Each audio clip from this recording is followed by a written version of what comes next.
I accept your nomination to be President of the United States of America.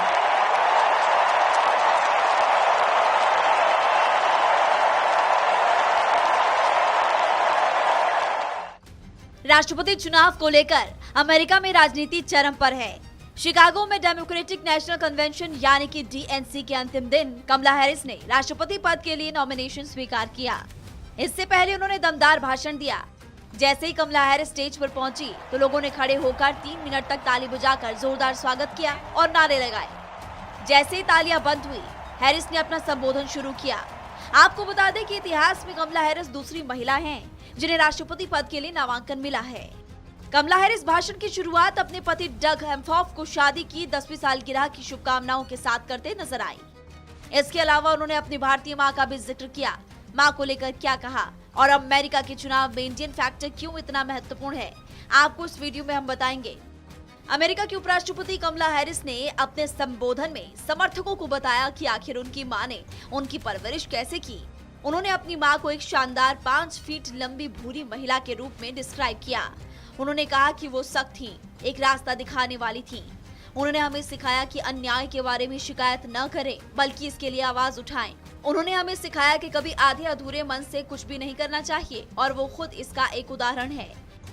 Kamala Harris की भारतीय मां का जिक्र का कारण चुनावी रणनीति का हिस्सा है। इसके जरिए वो अमेरिका में भारतीय वोटर्स से खुद को कनेक्ट करना चाहती है, क्योंकि भारतीय अमेरिकी सबसे तेजी से उभरता प्रवासी समुदाय है। अमेरिका में भारतीय अमेरिकियों की आबादी करीब 14 लाख से ज्यादा है और इस समुदाय में अमेरिका की सबसे शिक्षित और संपन्न लोग शामिल है। साल 2016 में भी ट्रम्प फॉर हिंदू अमेरिकन नामक कैंपेन चलाया गया था, लेकिन ये केवल इवेंट तक सीमित था, विज्ञापनों तक नहीं फैला था। खबरों के अनुसार साल 2016 में भारतीय अमेरिकी समुदाय के 80% वोट डेमोक्रेट पार्टी की उम्मीदवार हिलेरी क्लिंटन को मिले थे। इसलिए अमेरिका के राष्ट्रपति चुनाव में भारतीय अमेरिकियों के संबंधों को तवज्जो देना बिल्कुल जायज है। एक स्टडी के अनुसार 68% भारतीय अमेरिकी डेमोक्रेट के रूप में और 29% रिपब्लिकन के रूप में पहचान रखते हैं। शिकागो में डीएनए से उम्मीदवारी स्वीकार करने के साथ ही कमला हैरिस ने रिपब्लिकन पार्टी की ओर से राष्ट्रपति चुनाव लड़ रहे अपने प्रतिद्वंदी डोनाल्ड ट्रंप पर भी जमकर हमला बोला। हैरिस ने कहा, सोचिए, डोनाल्ड ट्रंप के पास अनलिमिटेड पावर हो, अगर उन्हें फिर सत्ता मिल जाती है तो वो क्या इरादा रखते हैं। वो कैपिटल पर अटैक करने वाले उनके चरमपंथी समर्थकों को आजाद करना चाहते हैं। पत्रकारों, राजनीतिक विरोधियों और जिसे भी वो दुश्मन मानते हैं, उसे वो जेल में डालने की नीयत रखते हैं। उनका टारगेट अपने ही नागरिकों के खिलाफ मिलिट्री तैनात करने का है। अगर पूर्व राष्ट्रपति डोनाल्ड ट्रंप एक और कार्यकाल के लिए राष्ट्रपति बनते हैं तो वो देश को खतरनाक नीतियों के रास्ते पर ले जाएंगे। वो हमारे देश को पीछे धकेलना चाहते हैं, लेकिन अमेरिका कभी पीछे नहीं जाएगा। आपको बता दें कि कमला हैरिस के सामने रिपब्लिकन पार्टी से डोनाल्ड ट्रंप चुनाव लड़ रहे हैं।